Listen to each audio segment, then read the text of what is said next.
नमस्ते दोस्तों, आज की कहानी हमें हमारे एक सब्सक्राइबर मोहित ने भेजी है जो एक ट्रक ड्राइवर है। तो चलिए अब यह कहानी मोहित के नजरिए से सुनते हैं। दोस्तों, मेरा नाम मोहित है और मैं उत्तर प्रदेश के गोरखपुर जिले का रहने वाला हूं। मैंने ट्रक चलाने का काम काफी कम उम्र में ही शुरू कर दिया था। जब मैं 22 साल का था तभी से मैंने अपने ताऊजी के ट्रक को चलाना शुरू कर दिया था। लेकिन जो खौफनाक घटना मैं आपसे शेयर करने जा रहा हूं वो तब की है जब मैं 32 साल का था। आज मुझे ट्रक चलाते हुए करीब 10 साल हो चुके हैं, लेकिन उस घटना के बाद मैंने कभी भी कोई शॉर्टकट रास्ता नहीं लिया। दरअसल ये घटना उस वक्त की है जब देश में कोरोना की दूसरी लहर चल रही थी और हमारे देश में दूसरा लॉकडाउन लगा हुआ था और सिर्फ इमरजेंसी सेवाओं को ही आने जाने की इजाजत थी। उस समय मैंने अपनी गाड़ी मेडिकल सामान पहुंचाने में लगा रखी थी, इसीलिए मुझे लॉकडाउन में भी ट्रक चलाना पड़ रहा था। उस दिन मैंने गोरखपुर से दवाइयों का सामान लोड किया था और इसे मुझे दिल्ली पहुंचाना था। गोरखपुर से दिल्ली की दूरी करीब 850 किलोमीटर है। तो दोपहर के करीब 2 बजे ट्रक में सामान लोड हो गया और शाम तक मैंने थोड़ा आराम किया। फिर लगभग 5 बजे मैं ट्रक लेकर अपनी मंजिल की ओर निकल पड़ा। मुझे अगले दिन शाम तक दिल्ली पहुंचना था, इसलिए मैं ट्रक को काफी तेजी से चला रहा था। जैसा कि आप जानते हैं, लॉकडाउन के दौरान मास्क पहनना बहुत जरूरी था। मैंने भी ट्रक स्टार्ट करते ही मास्क पहन लिया था। धीरे धीरे दिन ढलने लगा और चारों ओर अंधेरा फैल गया। सड़क पर सिर्फ सन्नाटा था। तभी मेरे दिमाग में आया कि अगर मैं कल शाम से पहले दिल्ली पहुंच गया तो मुझे आराम करने का ज्यादा वक्त मिल जाएगा। यही सोचकर मैंने फैसला किया कि अगर कोई शॉर्टकट रास्ता दिखे तो मैं उसे लेकर जल्दी पहुंच जाऊंगा। थोड़ा और आगे चलने के बाद अचानक मुझे नींद सी आने लगी। मैंने सोचा कि कहीं रुककर हाथ मुंह धोकर चाय पी ली जाए तो ताजगी आ जाएगी। लेकिन तभी मुझे याद आया कि लॉकडाउन के चलते कोई ढाबा या चाय की दुकान नहीं खुलेगी। मन ही मन मैंने खुद से कहा, क्या यार मोहित, तू भी कितना भोला है, लॉकडाउन में चाय कहाँ मिलेगी। अभी मैं ये सोच ही रहा था कि अचानक हाईवे पर मुझे कुछ दूर एक रोशनी दिखाई दी। जैसे जैसे मैं नजदीक गया तो देखा कि वो एक चाय की छोटी सी टपरी थी। तो दोस्तों, मैंने उस चाय की टपरी के पास ट्रक रोका। उत्तर प्रदेश में हम ऐसी छोटी और अस्थायी दुकानों को टपरी ही कहते हैं। वहां एक बुजुर्ग आदमी बैठा था। मैंने ट्रक से ही उसे पूछा, भाई साहब, चाय मिलेगी क्या? तो वह मुस्कुराते हुए बोला, सब मिलेगा, पहले आप ट्रक से नीचे तो उतरिए। उसकी बात कुछ अजीब लगी, पर मुझे चाय पीनी थी तो मैंने सोचा कि चलो नीचे उतरता हूं। मैंने उसे चाय बनाने को कहा और फिर ट्रक से अपनी पानी की बोतल निकालकर हाथ मुंह धोने लगा ताकि थोड़ा फ्रेश महसूस कर सकूं।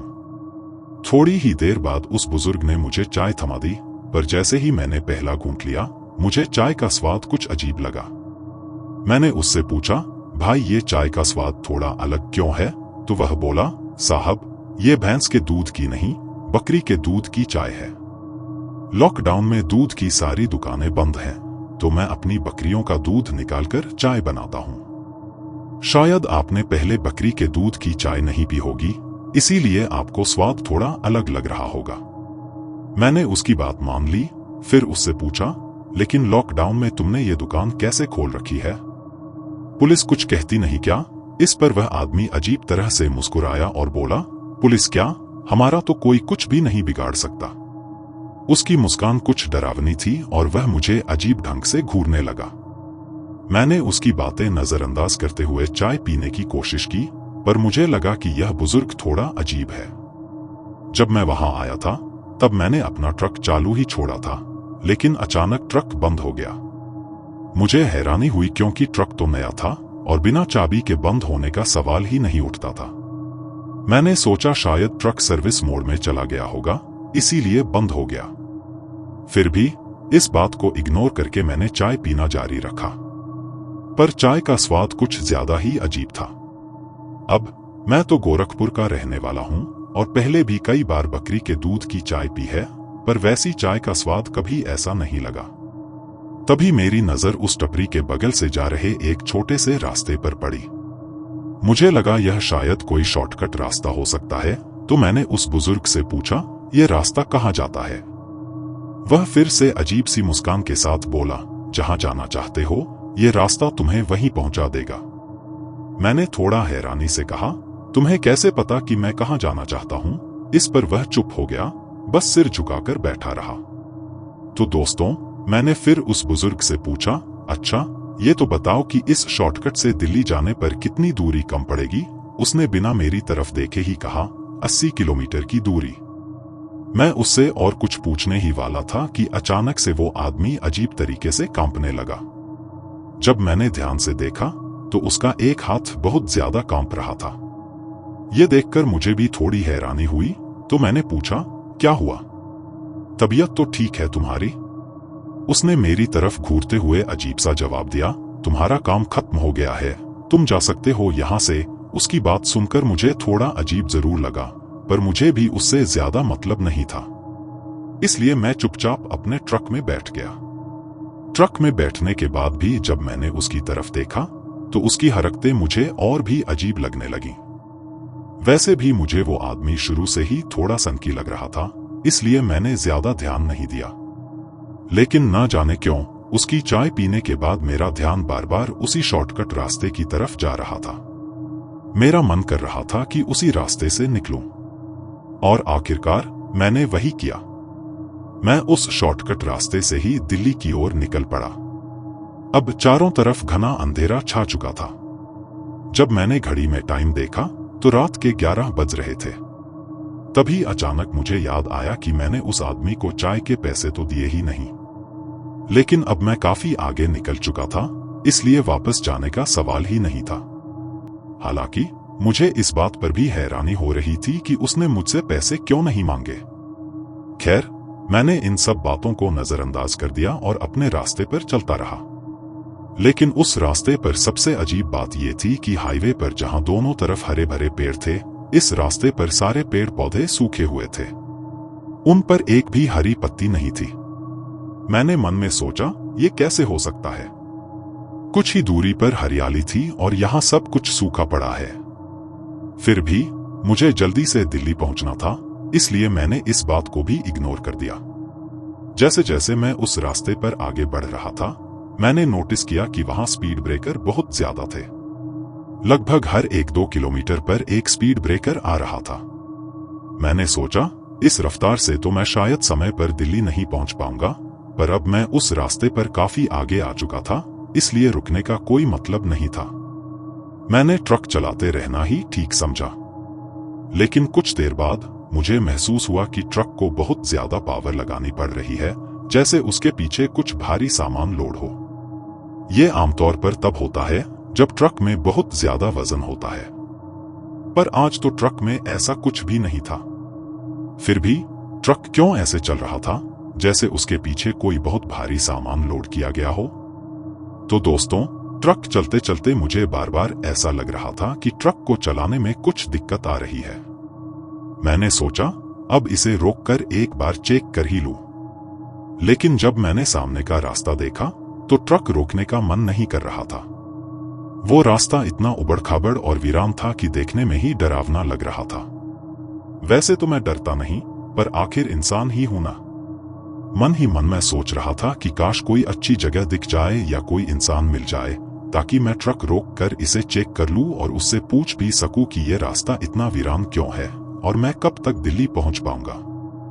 तभी मुझे अचानक सामने एक औरत दिखाई दी, जो अपने सिर पर लकड़ियों का गट्ठर लेकर चल रही थी। रात के 12 बजे वो औरत लकड़ियां लेकर कहाँ जा रही थी, यह सोचकर मैं थोड़ा हैरान हुआ। मैंने ट्रक उसके पास जाकर रोक दिया। ट्रक की हेडलाइट की रोशनी में वो औरत मुझे काफी जवान और खूबसूरत लगी, लेकिन उसने घूंघट ओढ़ रखा था। जैसे ही मैंने ट्रक को उसके पास रोका, वो भी रुक गई। मैंने उसे पूछा, यह रास्ता कितना लंबा है, पर शायद ट्रक के इंजन की आवाज में उसे कुछ सुनाई नहीं दिया। मैंने सोचा, अब ट्रक से उतरकर ही बात करता हूं। मैं ट्रक चालू छोड़कर नीचे उतरा और उस औरत की तरफ बढ़ा। जैसे ही मैं उसके पास पहुंचा, वो अचानक अपने लकड़ियों के गट्ठर से एक कुल्हाड़ी निकालकर मेरी तरफ बढ़ा दी।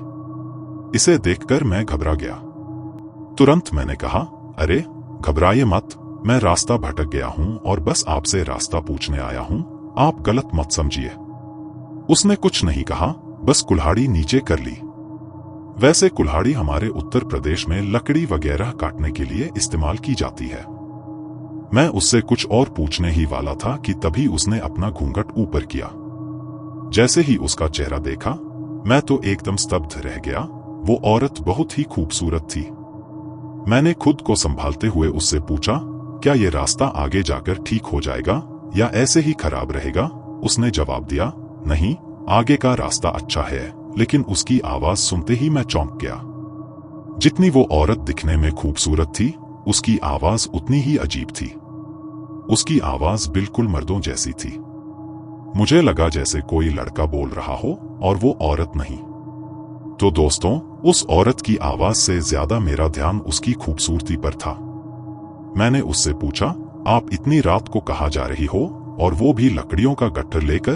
तो उसने जवाब दिया, लॉकडाउन का समय है ना, दिन में बाहर जाकर लकड़ियां नहीं ला सकते, इसलिए मैं रात को ही लकड़ियां लेकर आती हूं, क्योंकि हमारे घर पर लकड़ियों से ही खाना बनता है। मैंने सोचा शायद ये औरत सच बोल रही होगी, क्योंकि लॉकडाउन में ऐसा ही माहौल था। तभी अचानक मेरा ट्रक अपने आप बंद हो गया। जब तक ट्रक चालू था, हेडलाइट की रोशनी से सब साफ दिख रहा था। लेकिन जैसे ही ट्रक बंद हुआ, चारों तरफ अंधेरा छा गया। अब अंधेरे में मैंने उस औरत की तरफ नजर घुमाई तो मेरे होश उड़ गए। हेडलाइट की रोशनी में जो औरत जवान और खूबसूरत दिख रही थी, वही अब अंधेरे में एकदम बदसूरत और बूढ़ी नजर आने लगी। उसका चेहरा एक तरफ से जला हुआ था और उसके होंठ काले पड़ गए थे। ये मंजर देखकर मैं कांपने लगा और पूरा पसीने से भीग गया। मेरी हालत देखकर वह औरत अजीब तरीके से मुस्कुराने लगी। जैसे जैसे वह मुस्कुराती, वैसे वैसे उसके होठों से खून टपकने लगा। यह सब देखकर मैं वहां पत्थर की तरह जम गया था। मैं चिल्लाना और भागना चाहता था, पर मेरे मुंह से आवाज नहीं निकल रही थी। पैरों को जैसे किसी ने जमीन से चिपका दिया हो। मेरे और उस औरत के बीच सिर्फ 2 कदम का फासला था। अब वह औरत धीरे धीरे मेरी तरफ बढ़ने लगी। यह देखकर मेरे दिल की धड़कन इतनी तेज हो गई कि लगा बस अब हार्ट अटैक आ जाएगा। वह औरत अजीब तरह से मुस्कुराते हुए मुझे घूर रही थी और उसके अंदर से अजीब सी घरघराहट की आवाज आ रही थी। साथ ही उसके होठों से खून की बूंदें टपक रही थी, जैसे उसने अभी अभी किसी का खून पिया हो। उसकी मुस्कान बिल्कुल उस बूढ़े आदमी की तरह थी जिसने मुझे शाम को टपरी पर चाय पिलाई थी और शॉर्टकट रास्ता दिखाया था। ये औरत भी उसी तरह मुझे घूर रही थी और डरावनी हंसी हंस रही थी। मैं वहां से भागने ही वाला था कि उसने अपने सिर पर रखा गट्ठर फेंक दिया। जब मैंने उस गट्ठर की तरफ देखा तो मेरी तो जान ही निकल गई। वो कोई लकड़ियों का गट्ठर नहीं था, बल्कि इंसान की हड्डियों का था। उसमें इंसानी कंकाल थे।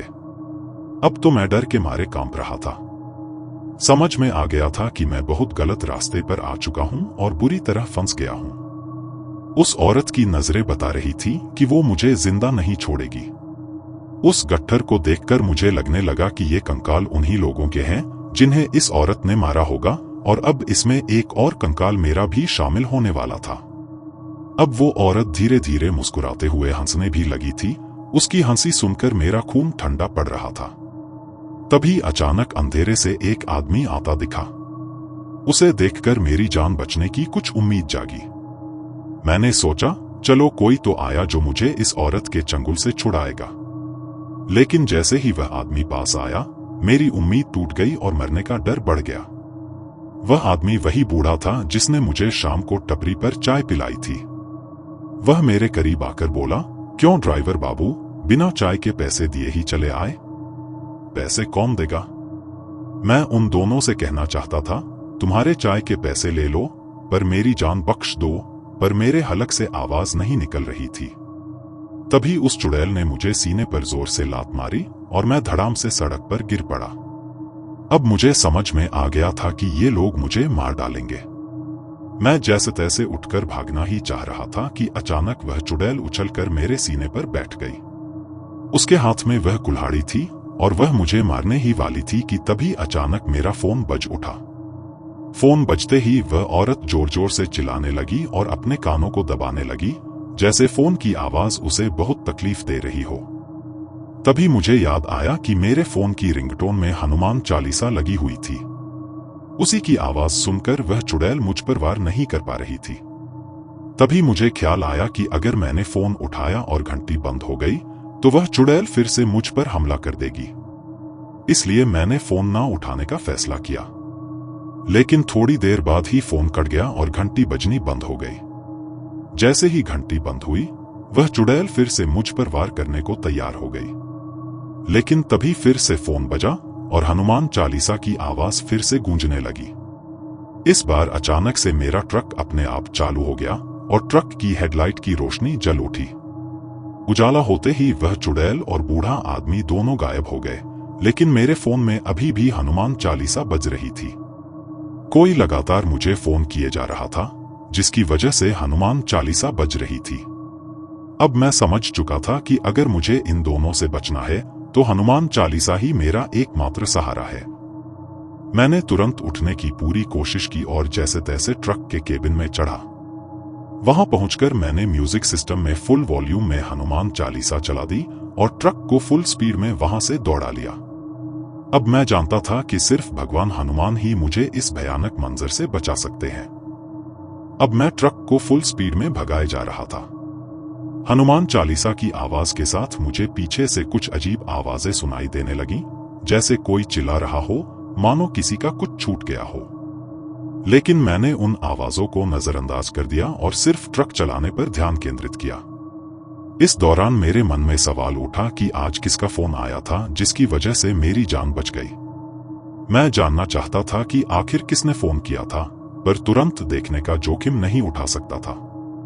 मुझे डर था कि वो चुड़ैल और बुड्ढा शायद अभी भी मेरा पीछा कर रहे होंगे। इसलिए मैंने सोचा कि अभी तो ट्रक पर ही ध्यान देना चाहिए। जब दिल्ली के रिहायशी इलाके में एंटर करूंगा और कोई सुरक्षित जगह होगी, तभी रुककर फोन देखूंगा। जब मैं दिल्ली के एक रिहायशी इलाके में पहुंचा और मुझे यकीन हो गया कि अब मेरी जान को कोई खतरा नहीं है, तो मैंने सड़क के किनारे ट्रक रोका। फिर तुरंत अपना फोन निकाला और देखा कि वह कॉल मेरी पत्नी की थी।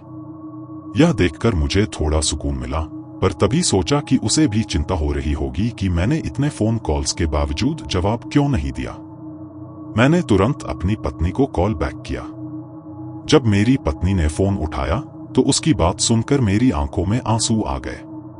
उसने कहा, तुम्हारा बेटा बार बार पापा से बात करने की जिद कर रहा था और कह रहा था कि अभी मुझे पापा से बात करवाओ। इसीलिए मैं बार बार तुम्हें कॉल कर रही थी, पर तुम फोन उठा ही नहीं रहे थे। दरअसल मैं आप सबको बताना भूल गया कि कुछ साल पहले मेरी शादी हुई थी और मेरा 3 साल का एक बेटा है। तब मुझे एहसास हुआ कि आज मेरी जान मेरे बेटे की वजह से बची है। अगर वह मुझसे बात करने की जिद न करता और फोन न करता तो शायद आज मैं मर चुका होता। उस दिन के बाद जब भी मैं ट्रक लेकर किसी डिलीवरी के लिए बाहर जाता हूं और मेरे बेटे का फोन आता है तो काम छोड़कर सबसे पहले उससे बात करता हूं। आखिरकार इस जीवनदान का श्रेय उसी को जाता है। इसके साथ ही उस दिन के बाद मैंने शॉर्टकट रास्ते लेना हमेशा के लिए छोड़ दिया। जब मैंने इस शॉर्टकट रास्ते और उस चाय की टपरी के बारे में अपने साथी ड्राइवरों को बताया तो उन्होंने मुझे बताया कि आज से कुछ साल पहले वो बाप बेटी उस टपरी को चलाया करते थे। लेकिन एक दिन एक शराबी ट्रक ड्राइवर ने उनकी टपरी को टक्कर मार दी, जिसमें वो दोनों मारे गए थे।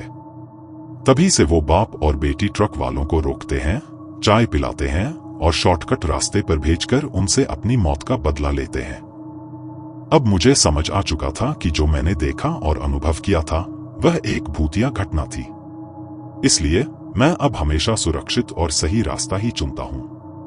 तो दोस्तों, ये थी हमारी आज की कहानी। कहानी आपको कैसी लगी नीचे कमेंट बॉक्स में कमेंट करके जरूर बताना। फिलहाल मैं चलता हूं। आप अपना और अपने परिवार का ख्याल रखें। और अगर अभी तक आपने चैनल को सब्सक्राइब नहीं किया है तो प्लीज चैनल को सब्सक्राइब कर लीजिए।